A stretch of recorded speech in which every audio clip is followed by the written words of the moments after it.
नारायण हरि, नारायण हरि।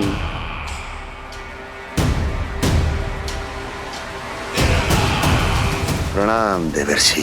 किस योजना में कितना लाभ है और कितनी हानि, यह आंकलन करते करते थक गए होंगे मथुरा नरेश। देवर्षि, आज मेरा ध्यान कैसे आ गया आपको? आप तो सदैव ही मेरे ध्यान में रहते हैं महाराज कंस। सत्य तो यह है कि मथुरा में जो भी हो रहा है मुझसे छिपा हुआ नहीं है। मैं जानता हूं कि आप किसी भी असुर को वृंदावन क्यों ना भेजें, और वो असुर कितना भी शक्तिशाली क्यों ना हो, कृष्ण का सामना नहीं कर पाता। या तो पराजय स्वीकार करके आपके पास लौट आता है, या तो फिर वीर गति को प्राप्त हो जाता है।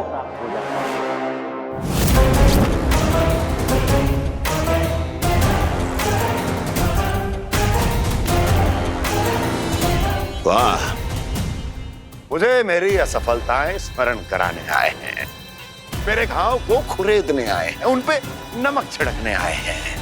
मित्र को शत्रु समझने की भूल मत कीजिए महाराज कंस। मैं तो आपकी सहायता करने आया हूं। हाँ, और मेरी सहायता। कृष्ण विष्णु अवतार है, आप विष्णु के भक्त हैं। मैं हूं विष्णु द्रोही, फिर भी तो आपके आराध्य को हानि पहुंचाना चाहता है, उसकी सहायता करना चाहते हैं आप। क्या आप निश्चित रूप से कह सकते हैं कि आप ब्रह्मांड के सभी नियमों को अच्छी तरह समझते हैं? अवश्य। आपके लिए बस इतना ही जानना पर्याप्त होगा कि मैं जो कुछ भी कर रहा हूं उसके लिए मेरे व्यक्तिगत कारण हैं। मैं तो बस आपके हित में पिछली बार की तरह एक सुझाव लेके आया था, पर यदि आप मेरा सुझाव सुनना भी नहीं चाहते तो आपकी इच्छा। नारायण हरि, नारायण हरि। कारण चाहे जो हो, इनके पिछले सुझाव के कारण ही आज मेरे शत्रुओं की संख्या कम है। अन्यथा मैं देवकी के अन्य पुत्रों को भी जीवित छोड़ देता, और आज वो सब अपने भाई के साथ मिलकर उसकी शक्ति को अनेक गुना बढ़ा देते। ठहरिए देवर्षि।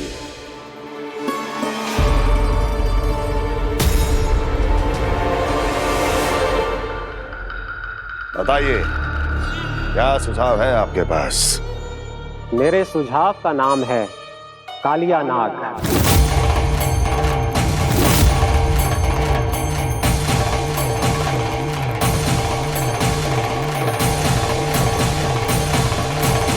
उसके विषय में मैं जानता हूं देवर्षि।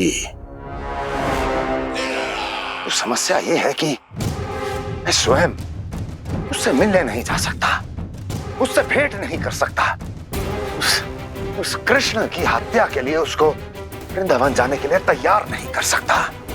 तो मत जाइए उसके सामने, और ना उसे भेजिए कृष्ण के सामने। हर बार आप किसी न किसी असुर को अपने शत्रु के क्षेत्र में भेजते हैं, जहां शत्रु उसका सामना करने के लिए पूरी तरह से तैयार होता है और आपका असुर मारा जाता है। इस बार शत्रु को युद्ध स्थल चुनने का अवसर मत दीजिए महाराज। इस बार योजना का जाल ऐसे बुनिए कि कृष्ण स्वयं उसके पास जाने के लिए विवश हो जाए। कालिया नाग स्वयं काल है, मृत्यु का दूसरा नाम है। उसके विष का उपयोग अपने लाभ के लिए कीजिए महाराज। वैसे कालिया के विष की अधिकता का अनुमान तो होगा ही आपको।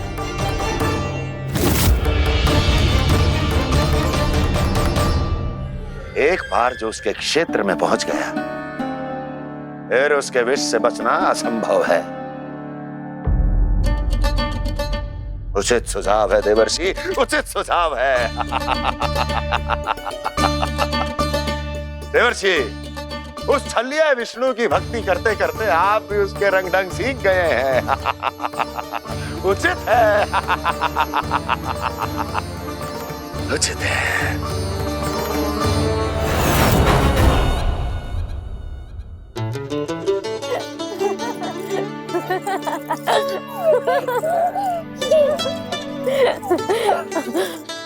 बस बस, बहुत आनंद ले लियो लला। बस अब दूध पी ले। ठहर ठहर, गरम है। जी ले ले।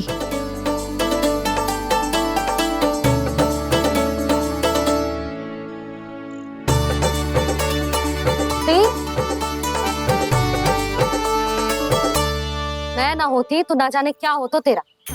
अपने आप दूध भी ना पी सकते है, भावला कहीं का। आपकी इस प्रेम के लिए तो मैं धरती पे आया हूँ मैया। मैं भी यही सोच रहा हूँ यशोदा कि तुम ना होती तो मेरा क्या होता। इसी बात पे थोड़ा दूध और कजू खाने को दे दो। अरे मैं तो भूल ही गई। तनिक ठहर जाओ जी, जे दूध पी लेना तो आपके लिए भी कछु ले आती हूँ।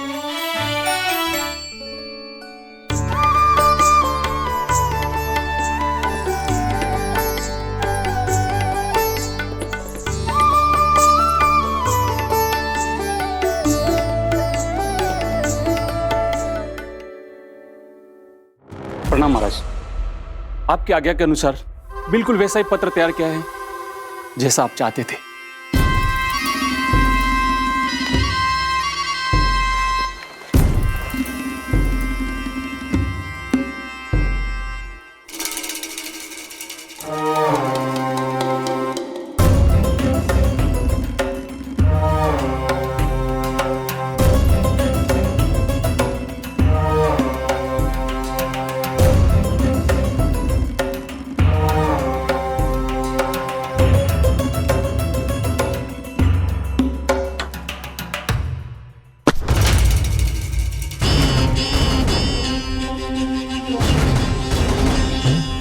कृष्ण जन्म से लेकर आज तक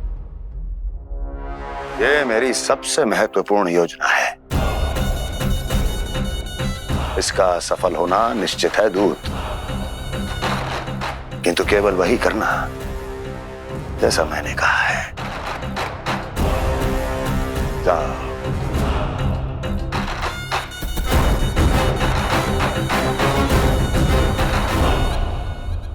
कान्हा,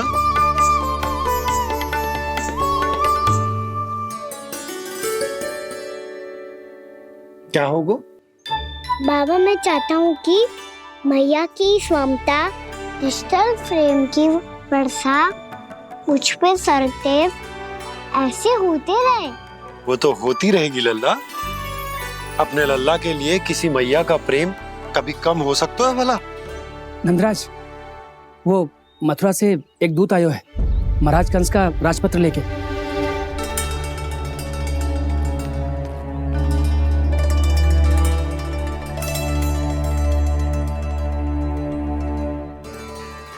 कान्हा अब क्या करने वाला है? तेरे बाबा कहाँ गए? हाँ? कंस मामा का खेल आराम हो गया है, पर मैया वो सब सुनेगी तो वैरती चिंतित हो जाएगी। बस थोड़ा बाहर गया मैया, कछु खा लिए से। बाहर इस समय? मैया क्या होगा? मैया देखो ना, पीठ पे कुछ हो रहा है। मेरा हाथ ना पकड़ो, आप करो ना। दिखा यहाँ। क्षमा करना मैया, पर अभी बाबा को ही संभालने दो ये सब। कहिए, क्या संदेश लाए हैं आप? नहीं नंदराज नहीं। महाराज कंस का आदेश है कि यह संदेश सभी गांव वालों के साथ ही पढ़ा जाए। ठीक है, मैं गांव वालों के सामने पढ़ दूंगा, पर मुझे तो दीजिए पढ़ने के लिए। महाराज की आज्ञा का पालन करना आपके लिए भी आवश्यक है नंदराज। सभी गांव वासियों की सभा बुलाइए। बंसी, सभी गांव वालों की सभा बुलाओ। राजपत्र में ऐसा क्या संदेश भेजो है कंस ने? अब मेरे पत्र को पढ़कर सब भौचक के रह जाएंगे। और वो कृष्ण, उस कृष्ण के पांव के नीचे से तो भूमि खिसक जाएगी, आकाश फट पड़ेगा, बिजलियां गिर जाएंगी। प्राप्ति, ओ प्राप्ति, कंस का पत्र स्वयं को बहुत अधिक शक्तिशाली समझता है ना वो। अब देखता हूं कैसे वो इस महासंकट का सामना करता है। वो कृष्ण, वो अपनी मृत्यु स्वयं चुनेगा या मृत्यु की वेदी पर चढ़ा देगा प्रिय वृंदावन वासियों को।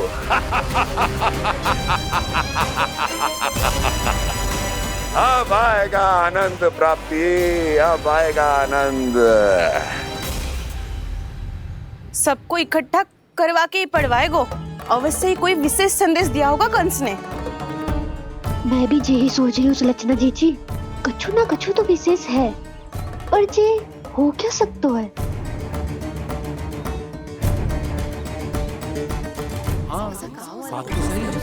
ऐसा का हो सकता है? सभी गांव वासियों के सामने कहा जाए, कछु तो विशेष अवश्य लग रहा है। बाहर तक कोलाहल क्यों हो रहा है? मैया, मैया, अब क्या होगा? मैया देखो ना, सर पे कछु हो रहा है। लल्ला, नारायण ने तुझे हाथ दिए हैं ना? पीठ की बात अन्य थी।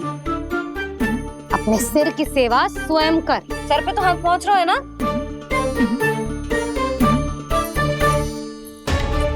मैया सुनो ना, मैया देखो ना, तीव्र कर कछु हो रहा है। मैया देखो ना, तीव्र कछु हो रहा है।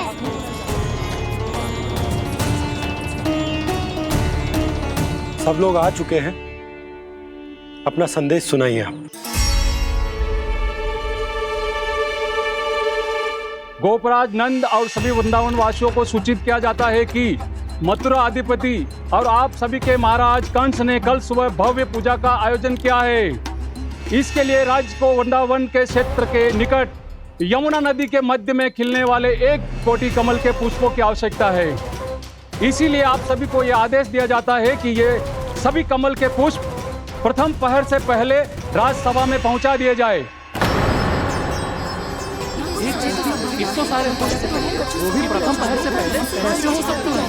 यदि आप ऐसा करने में असफल रहे तो इसे राज आज्ञा का उल्लंघन माना जाएगा और राजद्रोह के आरोप में आप सभी को कड़े से कड़ा दंड दिया जाएगा। स्मरण रहे, यदि कल की पूजा में इन 1 कोटि कमल के पुष्पों का ना पहुंचने के कारण कोई व्यवधान आया तो समस्त वृंदावन वासियों को दोषी माना जाएगा और पूरे गांव को निवासियों सहित धूल में मिला दिया जाएगा। कल प्रथम पहर तक का ही समय है आप सबके पास।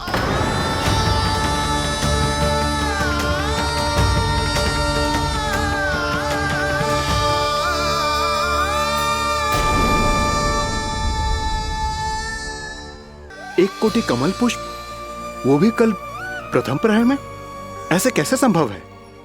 और कोई साधारण पुष्प ना, यमुना नदी के मध्य खिलने वाले विशेष कमल के फूल चाहिए उन्हें।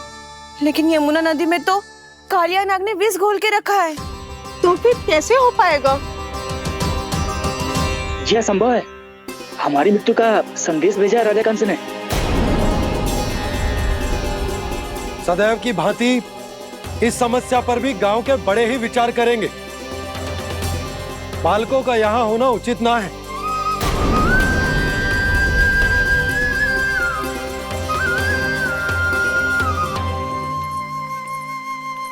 लल्ला, ले जगेंद ले, जा अपने सखाओं के साथ खेल। सुबह उज्जवल, मधुमंगल वसंता, देखो मैया ने क्या दिया है। चलो खेले, बहुत आनंद आएगा आज।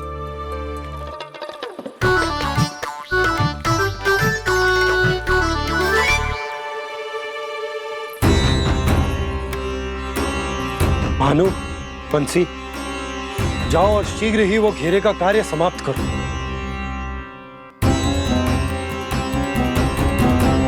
पर कछु ना कछु तो करना पड़ेगा ना। पर हम कर ही क्या सकते हैं? पुष्प लाने को और कोई उपाय है भी तो ना। मैं चला जाऊंगा जमुना जी में। वैसे भी मेरे जीवन के कितने दिन शेष बचे हैं। गांव के लिए, समाज के लिए कुछ करके मरूं, तभी तो शांति मिलेगी। ना काका, यदि आप उस विषैले जल में छलांग लगा भी दोगे, किंतु 1 कोटि कमल पुष्प एकत्रित कर पाना आपके लिए संभव ना है। इससे अच्छा है कि मैं चला जाऊं। यदि मैं मर भी गया तो मेरे पीछे रोने वाला कोई ना है। किसी को कहीं जाने की आवश्यकता ना है। गोप नरेश होने के नाते ये मेरा कर्तव्य है कि मैं आप सबकी रक्षा करूं। नंदराज, आपको जाना है तो जाओ, हरिया, काका, भैया सब चले जाओ। लेकिन आपको पता है वहाँ का जल कितना विषैला है। आप लोग एक क्षण भी जीवित नहीं रह पाओगे। फिर कैसे इकट्ठा करेंगे 1 कोटि कमल पुष्प? आप बात तो सही कह रही हैं शांति। उस दुष्ट कंस ने ऐसी मांग रख के हम सबको फंसा दिया। हम में से कोई भी क्यों ना चला जाए और इस संकट का समाधान ना निकले को।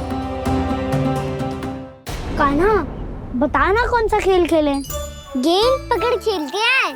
पर एक बात सुन लो सब, कोई भी तीव्र गति से ना फेंको गेंद को। भैया ने फ्रेम बनाई है मेरे लिए। सब तैयार हो?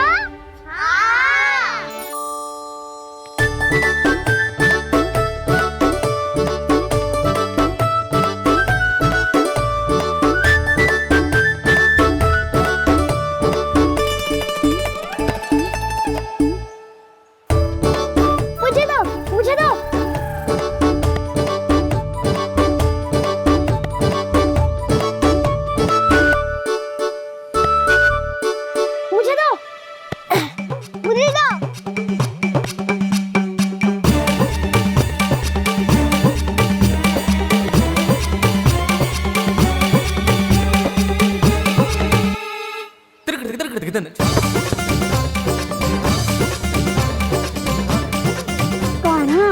इतनी धीरे से फेंकेगो तो कैसे आनंद आएगो? थोड़ा बल लगा के फेंक। हाँ कान्हा, हम अभी बड़े हो गए हैं, तू अब भी छोटे बालकों की तरह फेंक रहे है।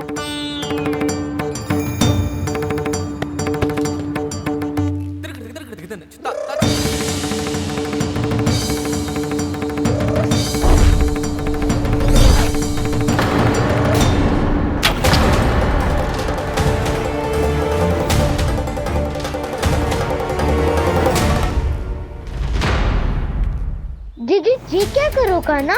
गेंद तो डूब गई।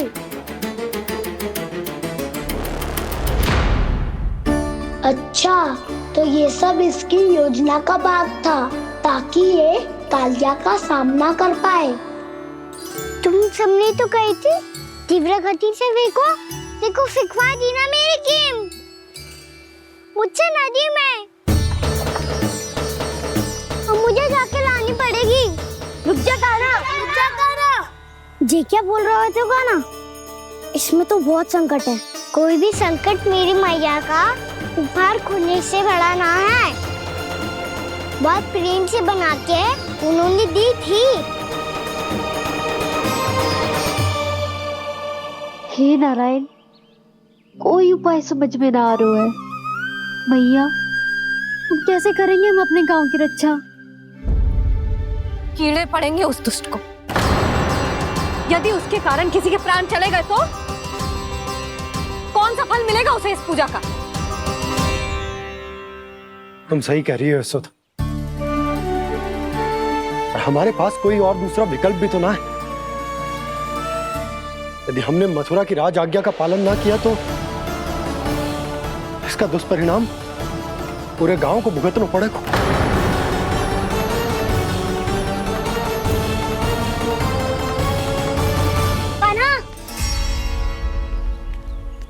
तुम्हें पता है कि तू भगवान है, दिव्य है, बहुत शक्ति है तुझ में। पर फिर भी हम तुझे विषैले जल में ना जाने दे सकते। कुछ होगा तो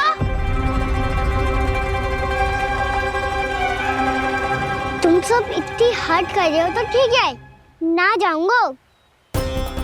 गेंद कहाँ गिरी है, कितनी दूर गई है, ये तो देख लूं ताकि उसे बाहर निकालने का कोई उपाय ढूंढ पाऊं।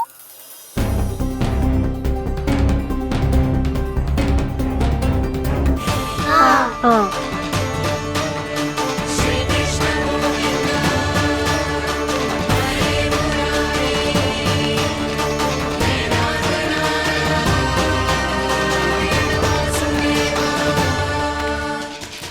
कान्हा की ये लीला तो समझ ही नहीं आ रही। पहले इसने देवश्री नारद को मथुरा जाकर कंस को भड़काने के लिए कहा, फिर स्वयं ही दुखी भी हो गया कि अब इसका रहस्य सबके सामने खुल जाएगा। और अभी स्वयं ही तो इसने कहा था कि गेंद बहुत महत्वपूर्ण है, फिर स्वयं ही उसे नदी के विसले जल में फेंक दिया।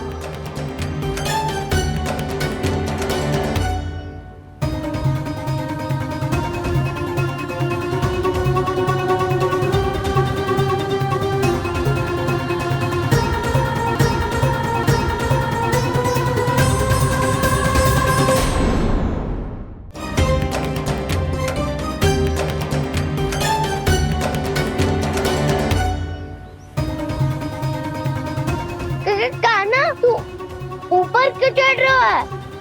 अरे ऊंचाई से देखूंगा तभी तो गेंद दिखेगी।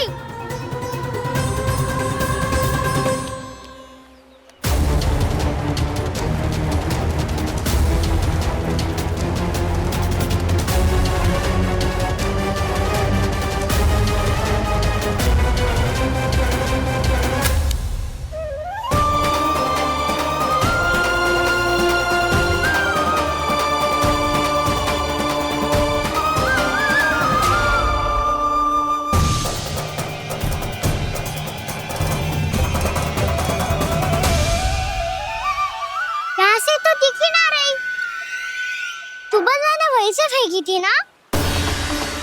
ना, वहाँ से फेंकी थी। कहाँ से? देखा ना, वहाँ से। समझ में आ रहा? ठीक बताना कहाँ से फेंकी थी?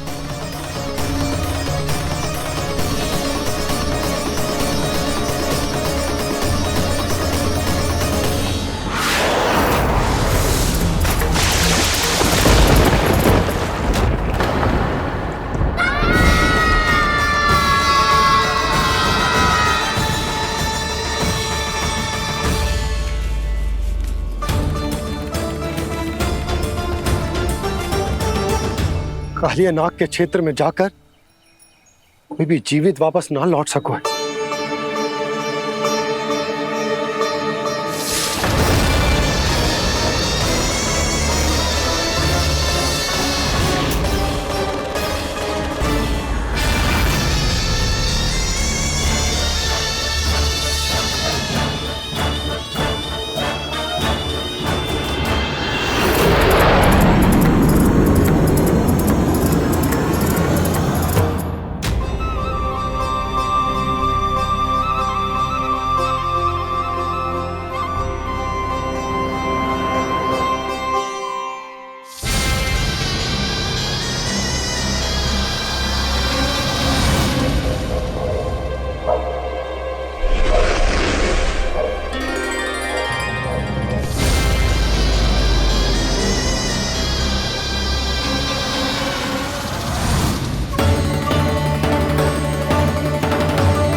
क्या किया वाना ने? कालिया नाग तो उसे देखते ही निकल जाएगा।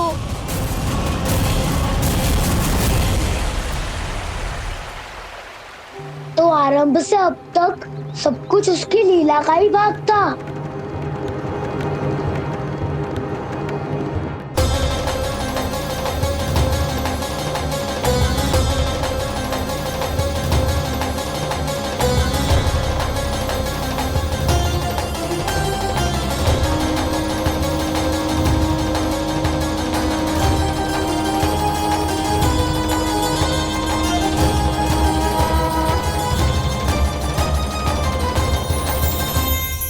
इतना सुंदर रूप, मन मोहने वाली मुस्कान, अद्भुत तेज और भगवान जैसी दिव्यता। कौन हो तुम?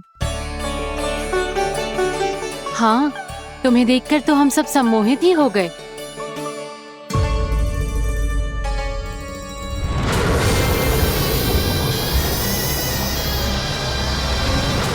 जो भी हो बालक, वापस लौट जाओ। हमारा हृदय तुम्हें ही देखते रहना चाहता है, किंतु यदि हमारे पति जाग गए तो तुम्हें अवश्य हानि पहुंचाएंगे। ये बहुत विषैले है बालक, कालकोट जैसे भयानक, इनके विष से तुम नहीं बच सकोगे।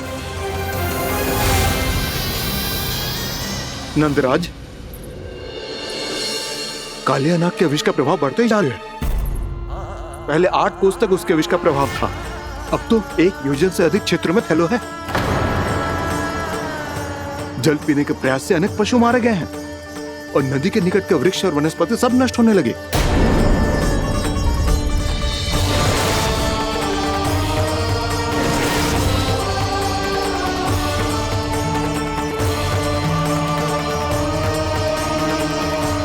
इनके विष की तीव्रता इतनी अधिक है बालक कि इनके संपर्क में आने वाले को तड़पने का भी अवसर नहीं मिलता। इनके विष की अग्नि क्षण भर से भी कम समय में प्राणवायु को जलाकर राख कर देती है।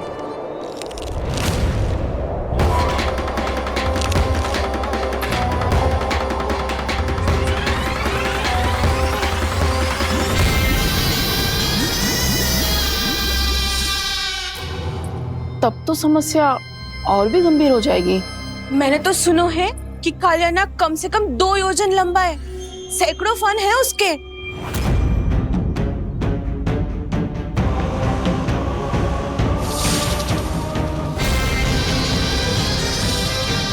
इसका अर्थ तो ये है कि हम दोनों ओर से फंस गए। एक और कंस को 1 कोटि कमल पुष्प देने जो कि कालिया नाग के क्षेत्र में पड़ते हैं, और दूसरी ओर उस कालिया नाग का विष यमुना जी के क्षेत्र में बढ़ता ही जा रहा। इसके कारण हम ही नहीं, निर्दोष पशु पक्षी भी संकट में। इन दोनों समस्याओं का एक ही समाधान है, उस कालिया नाग का सामना करना। और ये ना समझ आ रहा कि हम ये करेंगे कैसे, क्योंकि ये बात साधारण मनुष्य के बस की ना है। हमारे लिए ये असंभव है।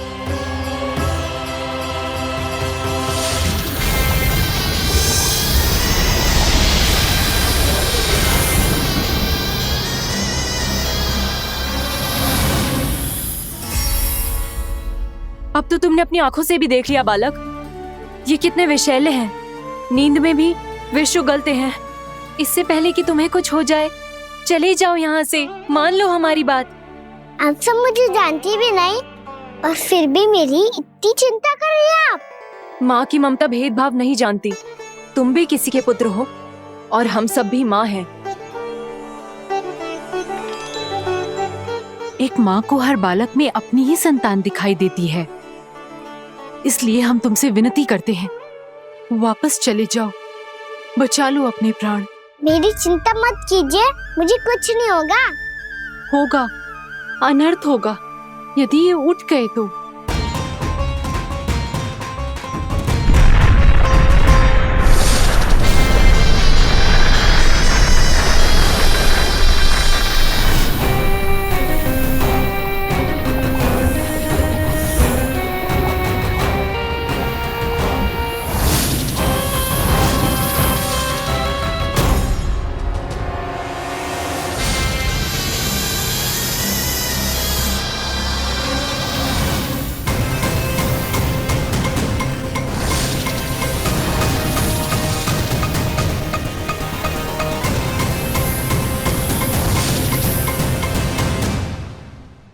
सामने होते हुए भी अपने इश्क को केवल वही देख सकता है जो अपना अभिमान त्याग चुका हो।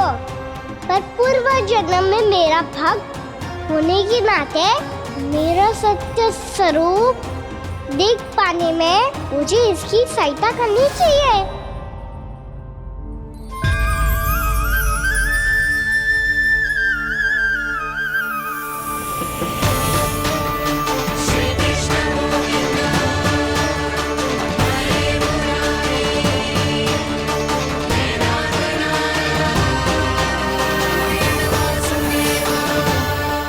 देखो हमारा छोटा सा कान्हा कैसे डट के खड़ा है, इतने विशालकाय, इतने महाभयंकर सबके सामने।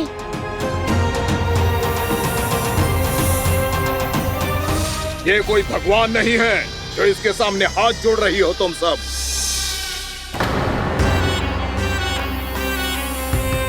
एक सामान्य साधारण बालक है ये, जो ये तक नहीं जानता कि इसके सामने है इसका काल, कालिया।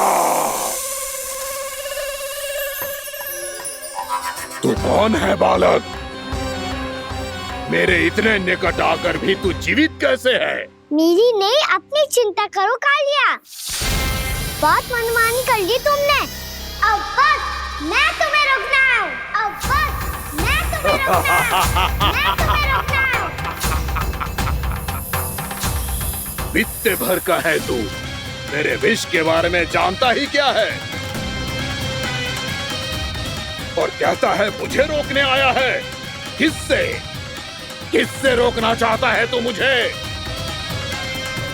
मुझे क्रोध दिलाने की भूल मत कर बालक। अपनी फुंकार से ही तेरी इस मुस्कुराहट को अंतिम मुस्कुराहट बना सकता हूं मैं। शीघ्र बता, कौन है तू और किसने भेजा है तुझे? तुम्हें आवाज भी है कि अपनी पुकारों से तुम कितना विष भूल चुके हो। पवित्र यमुना नदी को कितना दूषित कर दिया तुमने।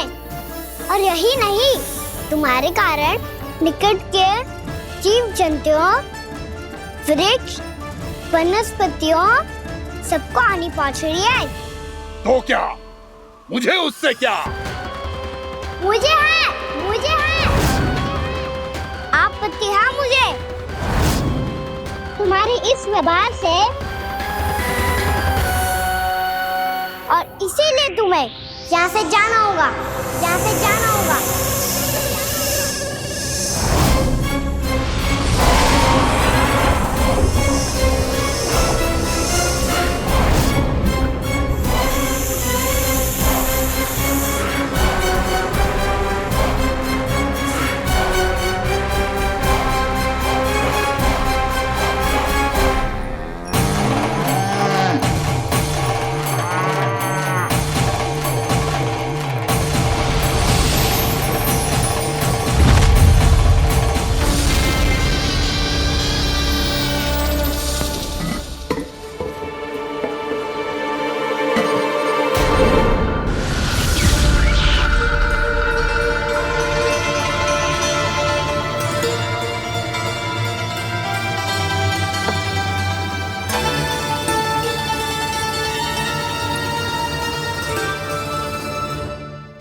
मुझे आदेश देने का साहस भी कैसे किया तूने? इस क्षेत्र को मैंने अपना राज्य बनाया है, मेरा परिवार रहता है यहाँ, और तू मुझे यहाँ से जाने के लिए कह रहा है? हाँ, क्योंकि तुम्हारे यहाँ रहने के कारण अन्य जीवों को हानि हो रही है, और मैं ऐसा नहीं होने दे सकता। मैं तो बस वही कर रहा हूँ जो एक सर्प का स्वभाव है। विष फैलाना स्वाभाविक है मेरे लिए, इसलिए मुझे चुनौती मत दे बालक। चुनौती तो मैं दे चुका हूँ कालिया। अब तो बस तुम्हें स्वीकार करनी है।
मैं भी चेतावनी दे रहा हूँ, यहाँ से चले जाओ।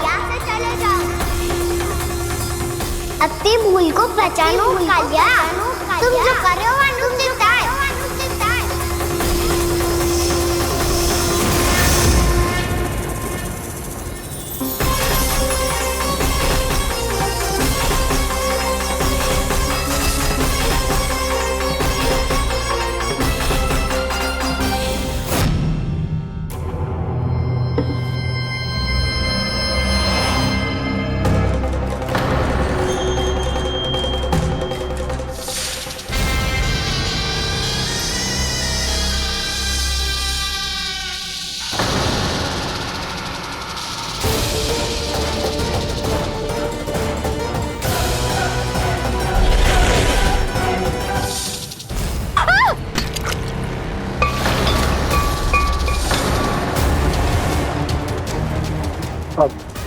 मैं आता हूं। क्या हो गया सुधा? मुझे आवाज हो रहा है जी, कछु ना कछु गड़बड़ है। यशोदा, जो समस्या हमारे सामने है, हम सभी उसका समाधान खोजने में जुटे हैं। तुम विश्वास करो, मैं कोई ना कोई समाधान अवश्य ढूंढ लूंगा। हम कैसे भी करके वो कमल के पुष्प उस कंस तक पहुंचा देंगे। नाना, समस्या उससे कहीं अधिक है, उससे कहीं अधिक बड़ी, उससे कहीं अधिक भयानक है।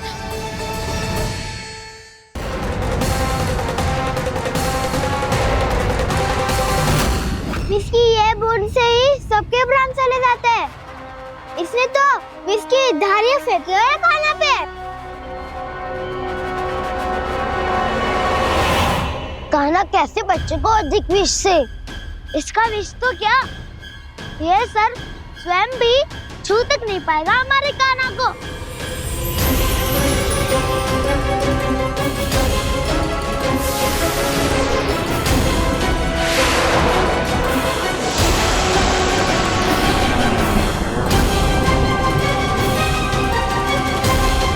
तुम्हारे सखा को, मेरे भाई को कोई हानि नहीं पहुंचा पाएगा। ये कान्हा का सत्य चाहे जो हो बलराम, पर अभी तो जो एक बालक ही है ना। देखो कैसे विष के कारण स्थिर हो गया है।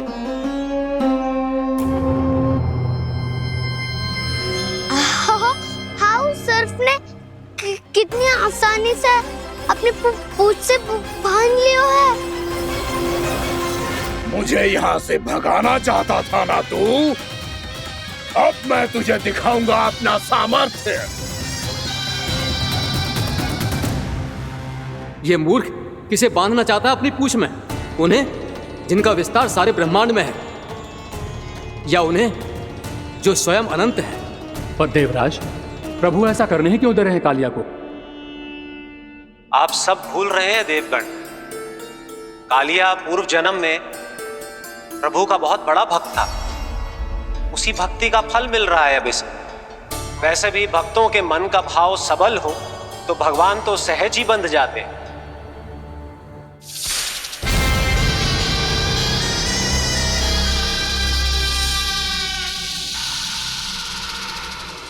बलराम, तुमने ही तो कही थी कान्हा को कछु ना होगो। देखो उस दुष्ट ने चारों ओर से जकड़ लियो है।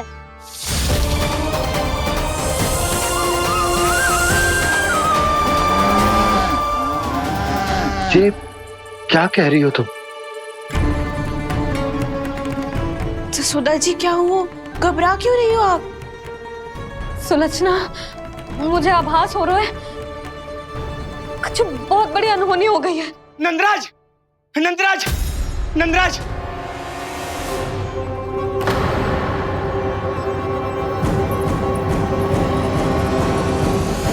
नंदराज, कान्हा ने जमुना नदी में छलांग लगा दी है।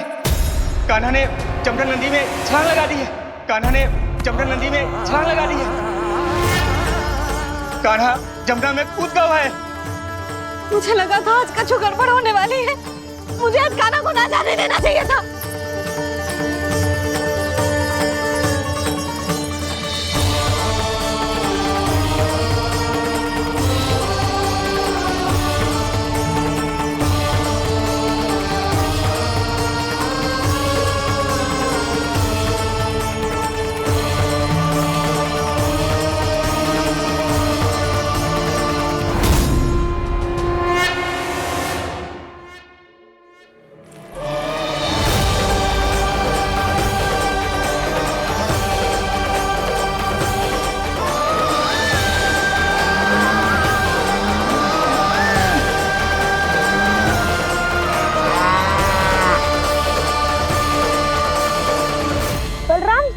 करो ना।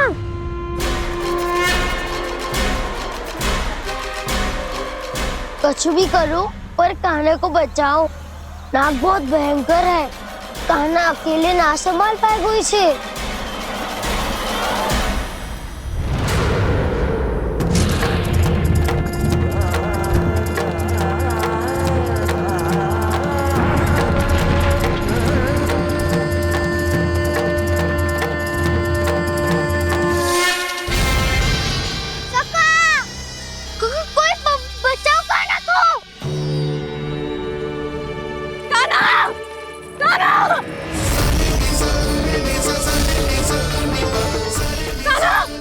यशोदा रुको। छोड़ दो मुझे, छोड़ दो मुझे। जीजी संभालो, बावली हो गई क्या?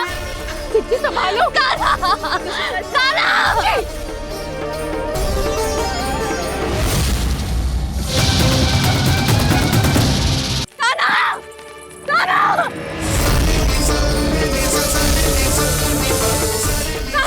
यशोदा, यशोदा रुको। छोड़ दो मुझे, छोड़ दो मुझे। जीजी संभालो, बावली हो गई क्या? जीजी संभालो। कान्हा, कान्हा।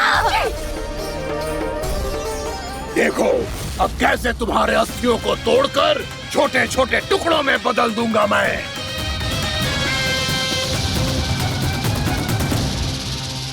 अगर जी आप जाओगी तो आप भी फंस जाओगी। अपने लल्ला के लिए मैं किसी भी संकट का सामना करने के लिए तैयार हूँ। छोड़ो ना यशोदा, हमें कोई और उपाय खोजना पड़ेगा। कोई और उपाय? आप देख ना रही मेरा कान्हा किस दशा में है। कान्हा मैया के वश में नहीं है, नहीं तो ये अपने लल्ला के लिए साक्षात काल का भी सामना कर ले। ये तो केवल कालिया नाग है। हे नागराज, आप मेरे प्राण ले लो पर कान्हा को छोड़ दो। ना नागराज, आप मेरे प्राण ले लो, मैं विरोध भी ना करूंगी। ना नागराज, आप मुझे मार दो पर मेरे कान्हा को छोड़ दो। ना ना ना ना नागराज, मेरे प्राण ले लो, हमारे कान्हा से क्या शत्रुता है आपकी? प्रभु के लिए जो प्रेम यशोदा मैया के हृदय में है, वही इन सभी गोपियों के हृदय में भी है।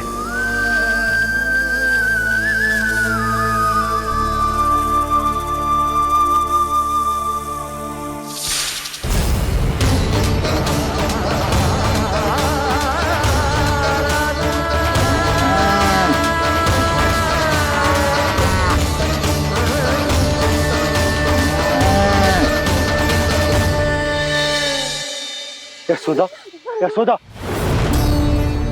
देखो इन गोपियों को, इन गैयाओं को, इन सब के मन में भी तुम्हारी भांति ही ममता भरी हुई। वो सब भी कान्हा से उतना ही प्रेम और स्नेह करती है, उतनी ही ममता से भरी हुई है जितनी कि तुम। तो तुम ही सोचो, जिसके साथ इतनी ममता और इतना स्नेह, इतना प्रेम, उसका कोई क्या कर सकता है? उस काले नाग का वेश इस सब आशीर्वादों के सामने कछु न है। कछु करो जी। उसे बोलो वो मेरे प्राण ले ले, मेरे कान्हा को छोड़ दे। यशोदा,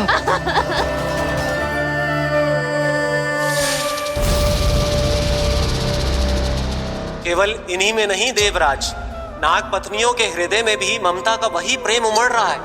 देखिए। मैं आपके हाथ जोड़ती हूँ स्वामी, इस बालक को छोड़ दीजिए। ये अवश्य ही कोई दिव्य आत्मा है स्वामी। हम आपसे विनती करते हैं स्वामी, इस नन्हे बालक को हानि मत पहुंचाइए स्वामी। मेरी पत्नियां मेरे ही शत्रु के लिए विनती कर रही हैं। अब यदि इसके पक्ष में एक शब्द भी कहा तुम सबने, तो मैं इस बालक से पहले तुम सबके प्राण ले लूंगा। हो रहा प्रसन्न नाग कालिया, विजय को निश्चित जान। रोते बिलखते व्याकुल सब, संकट में देख कान्हा के प्राण।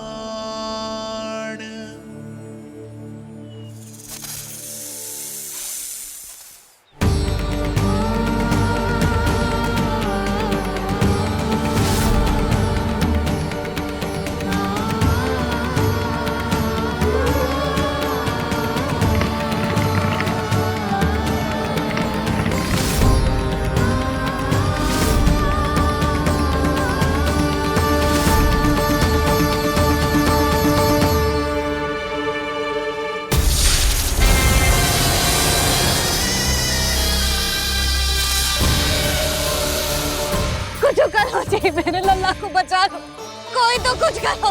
जीजी संभालो जीजी ना। यशोदा, यशोदा तुम शांत हो जाओ, मैं कान्हा को वापस लेकर आऊंगा,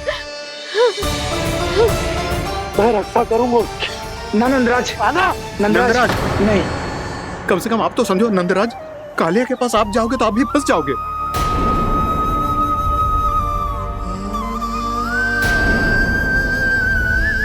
बलराम, तेरा भाई इतनी भीषण संकट में है और तुझे जरा भी दुख ना हो रहा? क्या आप सब अब तक नहीं समझ पाए कि कान्हा सच में कौन है? छोटे बाबा, आप तो उसका सत्य जानते हैं ना?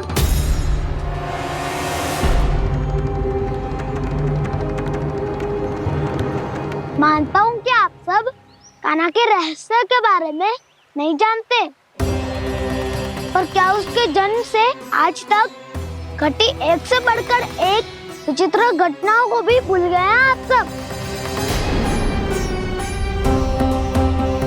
भूल गए हैं कि कैसी पूतना जैसी राक्षसी उसका कुछ बिगाड़ नहीं पाई, कैसे तरनावती जैसा भयानक राक्षस उसे एक खरोच भी नहीं दे पाया था।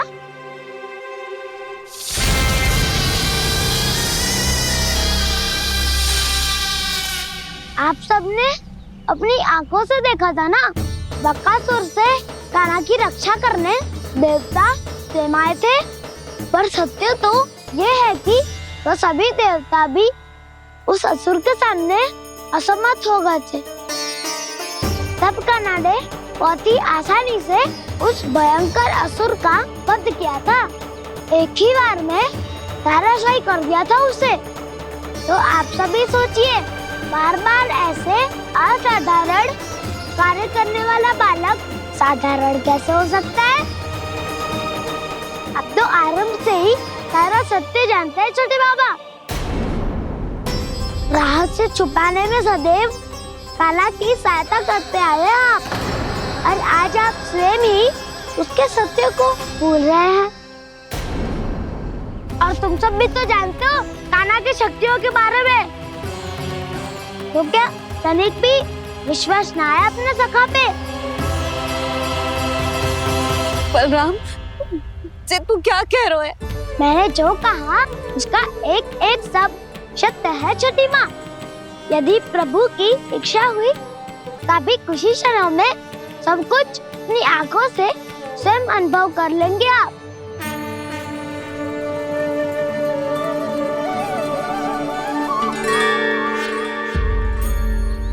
शांताकारं भुजगशयनं पद्मनाभं सुरेशं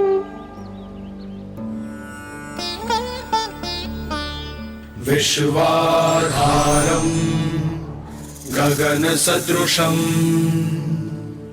मेघवर्णं शुभांगं लक्ष्मीकान्तं कमलनयनं योगी वीरध्यानगम्यम्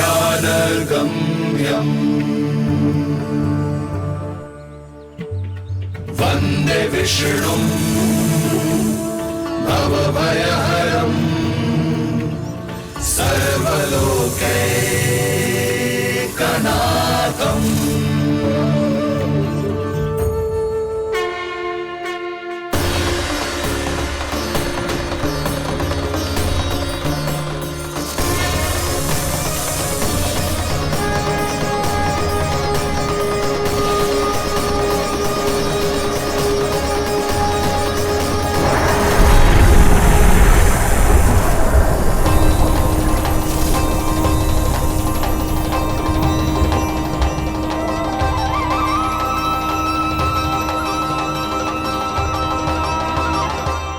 तुझे क्या लगता है बालक कि तू मेरी जकड़ से निकल गया तो अब बच जाएगा तू?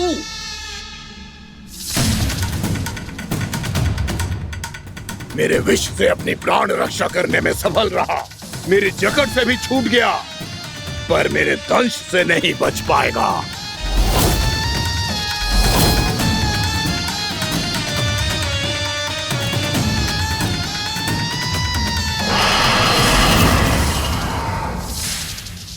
ऐसे भाग रहा है, पर मैं तुझे मृत्यु देकर रहूंगा।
मेरा नन्हा सा कान्हा कितनी देर भाग पाएगा?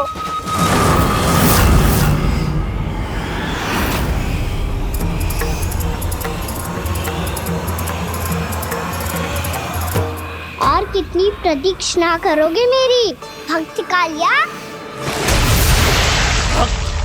भक्त नहीं, काल हूँ मैं तेरा। जब अहंकार का मुकुट बुद्धि को ढक लेता है तो भक्त अपने भगवान को भी नहीं पहचान पाता। व्यर्थ की पहेली में मत उलझा बालक। ना मैं भक्त हूँ और ना तू भगवान।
जिसके लिए इतने व्याकुल हो रहे थे, उसे छूकर कालिया नाग का हलाहल जैसा विष भी चरणामृत बन गया है और यमुना जी के जल में फैल चुके विष के प्रभाव को भी नष्ट कर रहा है।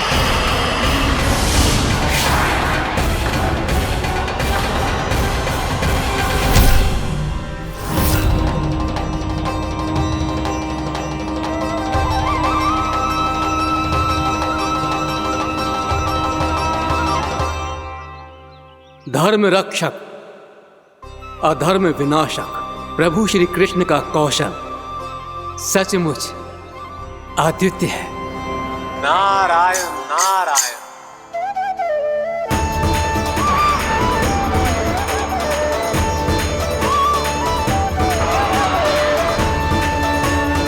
मेरा भाग तुम्हारे भीतर के अहंकार का प्रतीक है कालिया। अब तुम्हारा अहंकार, तुम्हारा अनपान मेरे पाँव के नीचे है और तुम्हारी पूंछ अर्थात तुम्हारे प्राण मेरे हाथ में। करोगे भक्त?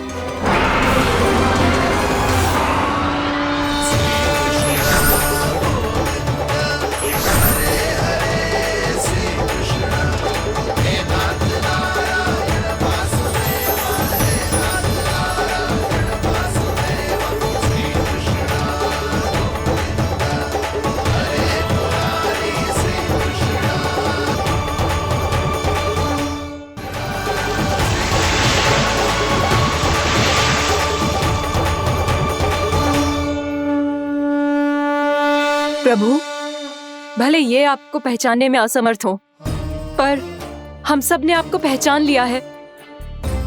हाँ प्रभु, एक भक्त होने के नाते और एक अर्धांगिनी और माँ होने के नाते मैं आपसे इनके प्राणों की भिक्षा मांगती हूँ।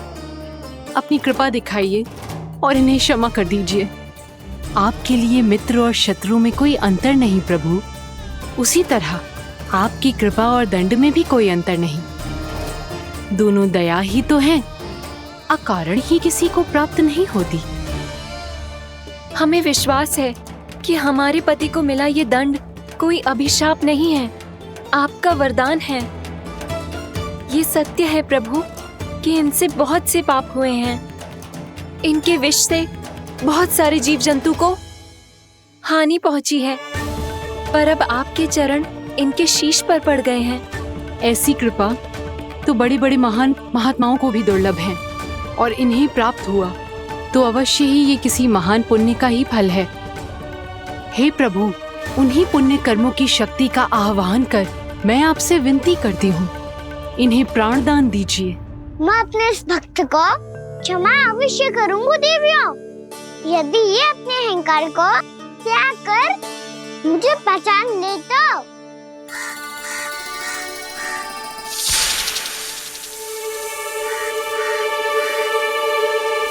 मैं तुम्हें श्राप देता हूँ, जितनी विषैली तुम्हारी जिह्वा है उतने ही विषैले सर्प बन जाओ तुम।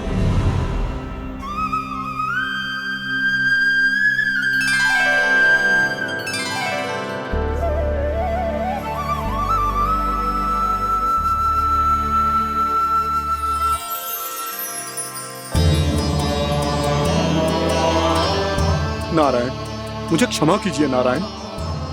मैं तो आपका परम भक्त था, किंतु मैं आपको पहचान नहीं सका। इसका दंड तो मुझे मिलना ही था, किंतु मैं अब प्रायश्चित करना चाहता हूं। इसके लिए यदि आप मेरे प्राण भी ले लेंगे तो भी मुझे कोई दुख नहीं होगा। मैं अपना जीवन, मृत्यु और अपना अस्तित्व सब कुछ आपको समर्पित करता हूं। तुम्हें तुम्हारी क्रोध के कारण श्राप मिला, जिसे विशाल सर्प के रूप में तुम्हारा जन्म हुआ, और सर्प का तो स्वभाव है विष फैलाना। इसीलिए तुम्हें दंड नहीं दूंगा मैं। सिर्फ सभी अपराधों का पश्चाताप कर लिया, इसीलिए मैं तुम्हें क्षमा करता हूँ कालिया।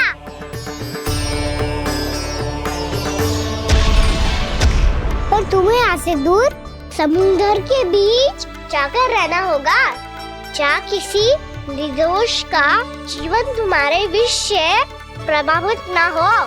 मैं चाहकर भी आपकी इस आज्ञा का पालन नहीं कर सकता। मैं असमर्थ हूँ प्रभु, क्योंकि यदि मैं इस क्षेत्र को छोड़कर गया तो मेरी मृत्यु निश्चित है। आपसे क्या छुपा है प्रभु? आप तो जानते हैं कि सर्प जाति और आपके वाहन गरुड़ के बीच अनंत शत्रुता चल रही है, जिसका प्रारंभ नागों के द्वीप नागालय से हुआ था।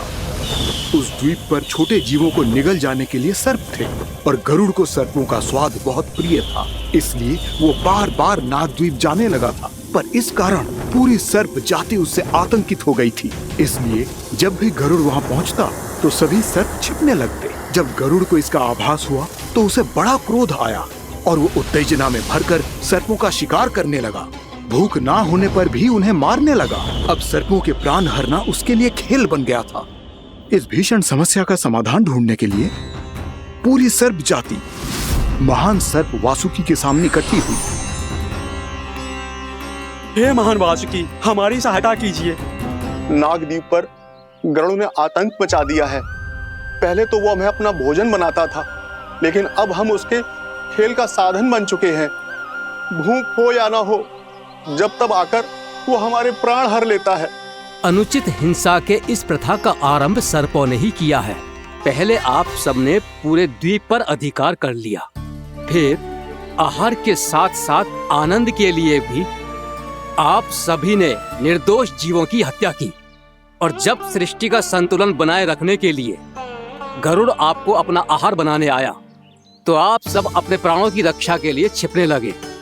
तो फिर गरुड़ का उत्तेजित होना तो स्वाभाविक ही था। नागनाथ, जो हमने अन्य जीवों के साथ किया वही अब हमारे साथ हो रहा है, परंतु ये भी तो सृष्टि के संतुलन के विरुद्ध ही है ना? अवश्य है, इसलिए मैं गरुड़ से चर्चा करूंगा। धन्यवाद प्रभु।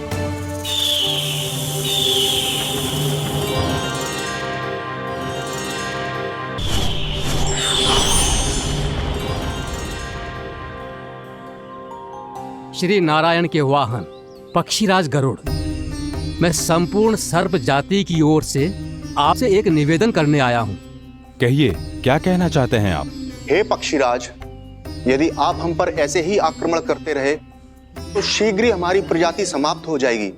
इसीलिए हमारी आपसे विनती है, यदि आप उचित समझें तो सर्पों के किसी एक घर से हम आपको एक सर्प प्रतिदिन अर्पित करेंगे। आप उसको आहार बनाइए और अन्य सर्पों को जीवित रहने का अधिकार दीजिए। मुझे स्वीकार है। तब से प्रतिदिन किसी एक घर से एक सर्प गरुड़ के भोजन के लिए भेजा जाने लगा। समय के साथ मेरे घर की भी बारी आई, परंतु मैंने एक बहुत बड़ी भूल कर दी। समय आ गया है स्वामी, आज गरुड़ के आहार के लिए इसे चुना गया है। कौन है यह गरुड़ और क्यों दूं मैं इसे कोई भेंट? स्वामी, सभी सर्प राज्यों और गरुड़ के बीच में यही समझौता हुआ है, हमें इसका सम्मान करना ही होगा। मैंने कोई समझौता नहीं किया, मैंने कोई वचन नहीं दिया और ना ही मैं किसी गरुड़ से भयभीत होता हूँ। यदि इस राज्य में किसी को सर्पों को अपना आहार बनाने का अधिकार है तो वो केवल मुझे है। अब से गरुड़ को दी जाने वाली हर भेंट मुझे दी जाएगी, महाविषधारी महान नागराज कालिया को। यह और कुछ नहीं, मेरा अभिमान था प्रभु, और यह मेरे इस जन्म की सबसे बड़ी भूल थी, क्योंकि फिर जब गरुड़ को इस बारे में पता चला तो। कालिया, अभिमान में आकर तूने अपने काल को ललकारा है। जिस कालिया के नाम में ही काल छिपा है, तू उसे ललकारने का दुस्साहस कर रहा है गरुड़। स्वयं को भगवान विष्णु का वाहन कहता है तो वाहन का ही कर्म कर। स्मरण रख, इस धरती के सर्वश्रेष्ठ योद्धाओं के लिए भी मैं मृत्यु का दूत हूँ। विनाश काले विपरीत बुद्धि, तुझ जैसे मूर्ख सदा इस युक्ति को सार्थक करते आए हैं। अपने विनाश को आमंत्रण किया है तो अब भोग।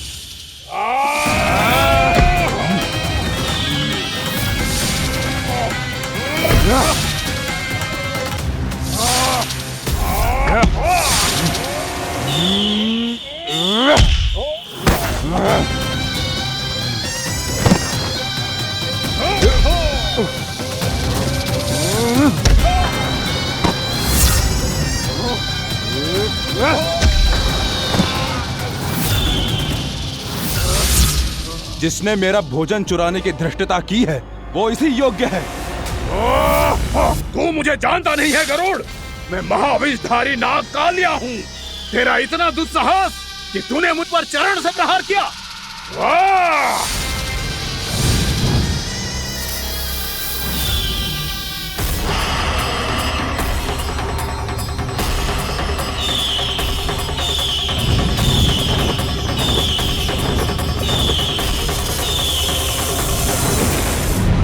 मैं अपने अभिमान में भूल गया था कि गरुड़ मुझसे कहीं अधिक शक्तिशाली है।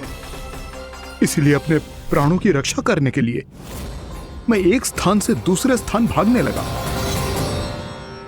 नदियां, पर्वत, यहां तक कि मैंने सागर भी लांघ डाला, पर मैं जहां भी जाता गरुड़ के रूप में मेरा काल वहीं आ जाता। इसीलिए मृत्यु की आशंका से भयभीत होकर मैं अपने बड़े भाई मां कद्रु के प्रथम पुत्र अनंत शेषनाग से राय लेने चला गया। भैया, मैं यहाँ आपसे आपकी सहायता लेने आया हूँ। मेरी एक छोटी सी भूल के कारण यह गरुड़ मेरा पीछा कर रहा है। मुझे हर समय हर स्थान पे ढूंढते रहता है।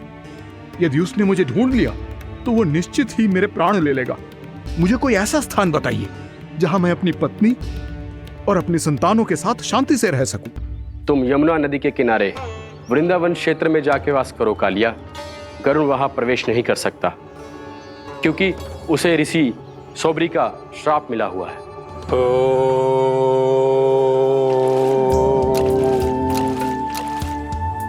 ध्यान और तपस्या का नित्य कर्म करते हुए ऋषि के मन में मछलियों के प्रति प्रेम भाव इतना बढ़ गया कि वो भूल गए सभी जीव खाद्य श्रृंखला का भाग होते हैं और मछलियां भी इस नियम की अपवाद नहीं है।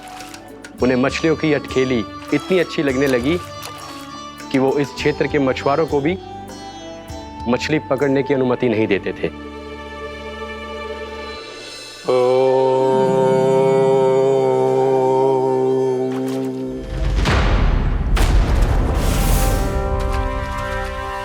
उस दिन वो उस पक्षी को नहीं रोक पाए, पर तब से सावधान रहने लगे।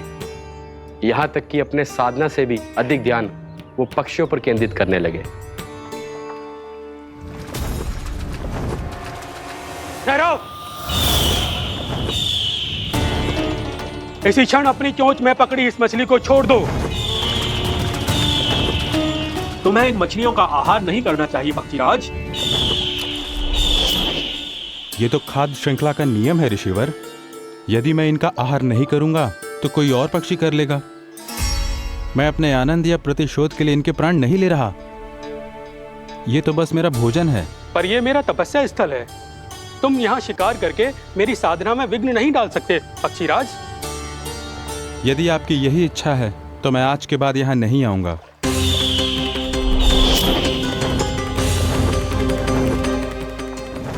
पर आज ये मछली मेरे आहार के रूप में पकड़ी जा चुकी है। मैं वचन देता हूँ ऋषिवर, इस स्थान पर यह मेरा अंतिम शिकार होगा।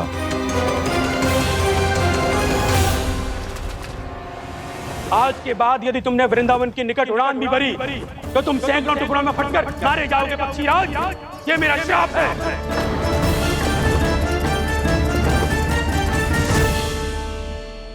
और इसीलिए भैया शेषनाग के सुझाव के अनुसार मैं यहां आ गया। पर अब यदि मैं कहीं और जाऊंगा तो मेरे प्राण नहीं बचेंगे प्रभु। डिस्टेंट रहो कालिया। अब से गरुड़ तुम्हें कोई हानि नहीं पहुंचाएगा। अब तुम्हारे फनों पर मेरी पक्षिंग बन गए कालिया। इसीलिए अब से तुम्हें गरुड़ से कोई भय नहीं होगा। निश्चिंत होकर अपने परिवार के साथ गहरे समुद्र में चले जाओ और सुख से शांति से निवास करो। पर ध्यान रहे निर्दोष जीवों को हानि ना पहुंचे। आपने मुझे जीवन दान दे दिया प्रभु। इस उपकार से मैं कृतज्ञ हूँ प्रभु। आदेश दीजिए, मैं आपकी सेवा कैसे करूं? तुम्हारे जल क्षेत्र से 1 कोटि कमल पुष्पों को लेने की अनुमति दे दो कालिया। यही मेरी सेवा होगी। प्रभु, ये तो मेरा सौभाग्य होगा।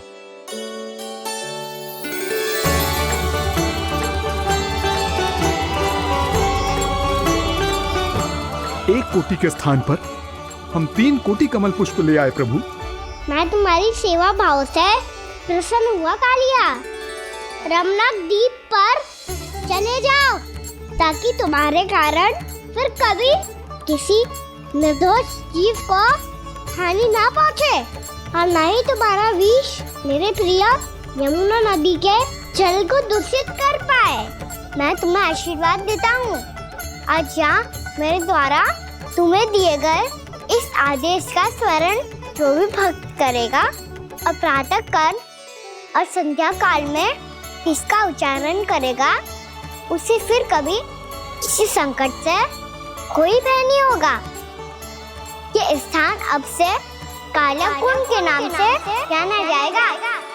यहाँ पर स्नान करने वाला और देवताओं को इस क्षेत्र से जल का अधर देकर प्रसन्न करने वाला भक्त यदि मेरा स्मरण करके पास रखेगा तो वो अपने सभी पापों से शीघ्र ही मुक्त हो जाएगा।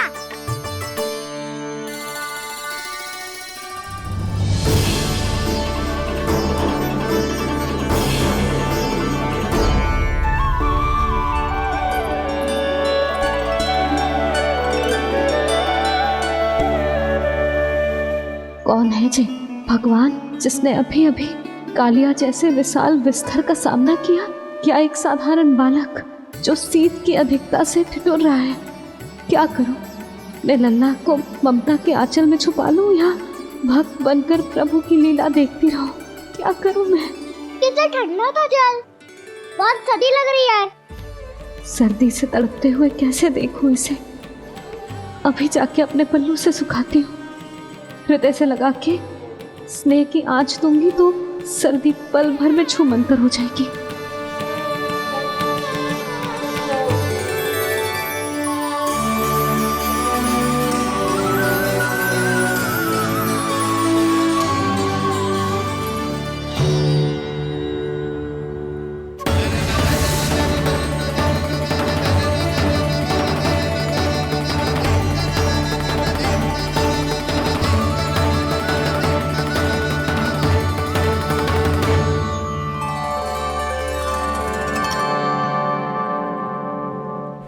मेरी आवश्यकता ना है इसे।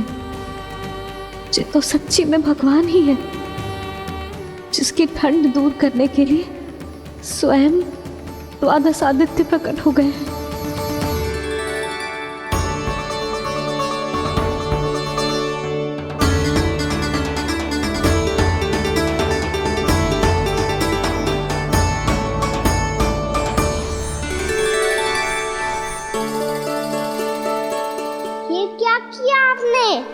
मैया मुझे अपने हृदय से लगाने वाली थी कि आप सब प्रकट हो गए।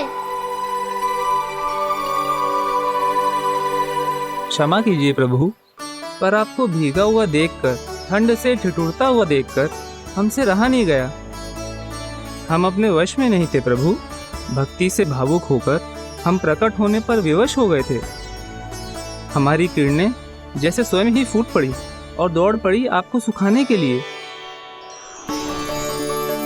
मैं आपका प्रेम, आपकी भक्ति समझता हूं आदित्यगण, और इसीलिए इस समय मैं जहां खड़ा हूं, इस स्थान को द्वादश आदित्य टीला के नाम से जाना जाएगा। द्वादश आदित्य टीला के नाम से जाना जाएगा। हम धन्य हो गए प्रभु। और कहाँ जा रहा है? जो गड़बड़ किया उसे सुधारिए तो सही। प्रभु आज्ञा दीजिए। अपना दाम इतना अधिक बढ़ा दीजिए कि मुझे स्वेद आने लगे, ताकि मैया मुझे स्वेद में लीला देख के और भूल जाए कि मैं ही भगवान हूँ, और मैया मुझे अपनी गोद में उठा के ले जाए।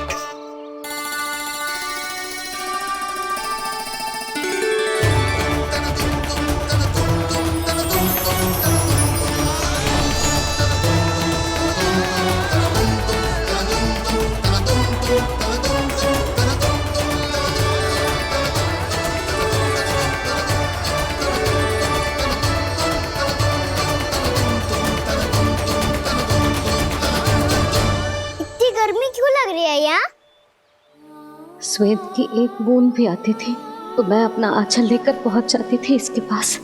जानती ही नहीं थी कि चेतु स्वयं वायुदेव को आदेश दे सकते हैं कि वो बहने लगे और उसका सारा स्वेद सुखा दे। वायुदेव की आवश्यकता नहीं है मैया, मुझे आप ही चाहिए। लगता है जिस बात का भय था वही सत्य होने लगी है। भैया मेरे भगवान रूप को भूल नहीं पाएगी, और अब मेरे लिए उनके सत्य छुपा कर रख पाना कठिन हो जाएगा। कृष्णा कृष्णा हरे कृष्णा कृष्णा कृष्णा मुरली मनोहर कृष्णा गोपाला गोविंदा हे दामोदरा।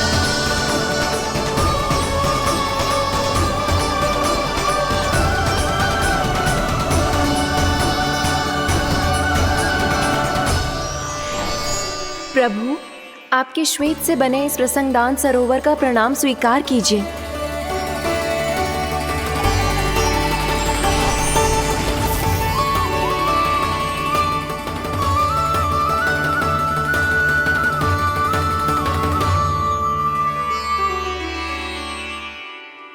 ओहो, इस चमत्कार को देखकर भैया को और भी अधिक विश्वास हो जाएगा कि मैं भगवान ही हूँ। अब कैसे मनाऊं मैया को कि मैं इनका लाई हूँ।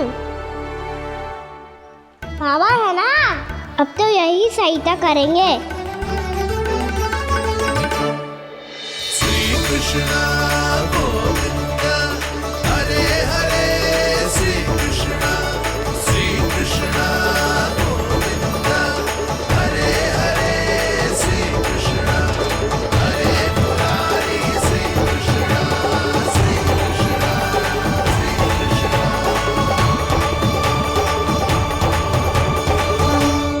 बाबा एक कोटी ना, मैंने तो 3 कोटी कमल पुष्पों का प्रबंध कर दिया है और चिंता करने की आवश्यकता ना है। 1 कोटी कमल के स्थान पर 3 कोटी कमल पुष्प मिल गए हैं। हाँ कान्हा, मैं उचित संदेश के साथ ये सारे पुष्प उस कंस के पास भिजवा दो। महाप्रक्रमी कान्हा की जय। वृंदावन रक्षक कान्हा की जय। महाप्रक्रमी कान्हा की जय। भानु जी नंदराज, बाकी गांव वालों को लेकर ये सारे पुष्प इकट्ठा करो और कंस के दरबार में पहुंचाओ। जी।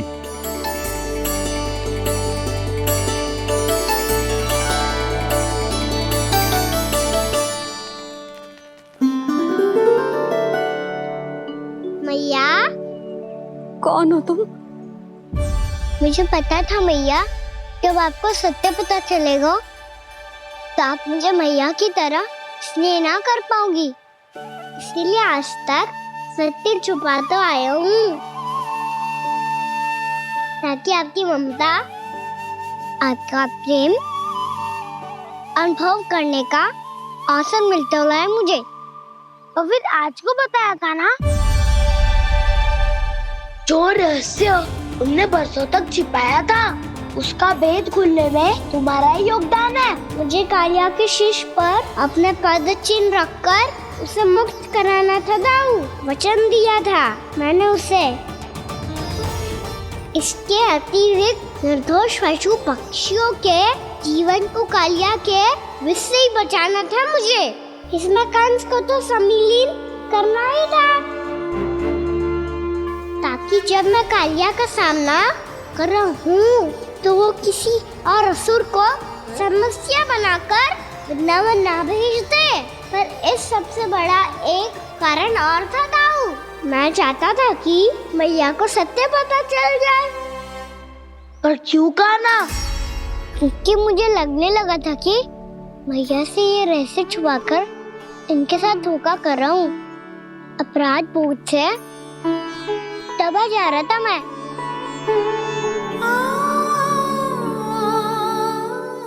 जो सत्य आपको, बाबा को, सभी को पता है, यहाँ तक कि मेरे सखा भी जानते हैं,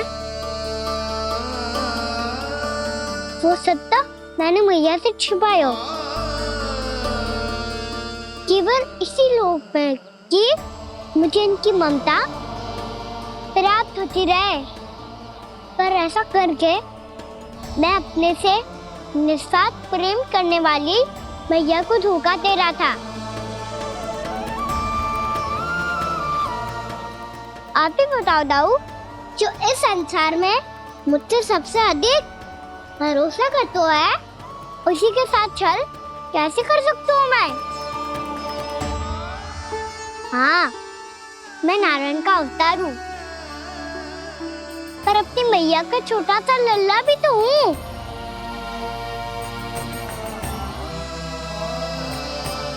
इसीलिए तो यमुना जी में छलांग लगाने का एक कारण इस गेंद को लेने जाना भी था। ने स्नेह से बनाई थी मैया ने गेंद, इसे अपने से दूर कैसे होने देता मैं? आपको आभास भी ना है मैया कि आप मेरे लिए कितने महत्वपूर्ण हो। ये सत्य है कि सभी देवता, प्रकृति, भक्त, ये सब है मेरा ध्यान रखने के लिए, मेरी सेवा करने के लिए। पर क्या इनमें से कोई भी मेरी मैया का स्थान ले सकता है? और आप भी तो यही चाहती थी कि मैं आपका लल्ला बन के आऊं, कि मैं आपका लल्ला बन के आऊं, कि मैं आपका लल्ला बन के आऊं। आज जैसे आपने मुझे अपनी गोद में लिटा रखा है, क्या कुछ ऐसा नहीं हो सकता कि शीघ्र ही मुझे आपको अपनी गोद में खिलाने का अवसर मिल जाए? मैया, नारायण का अवतार होना क्या इतनी बड़ी समस्या है कि आप हृदय से भी ना लगा सकते? मैया,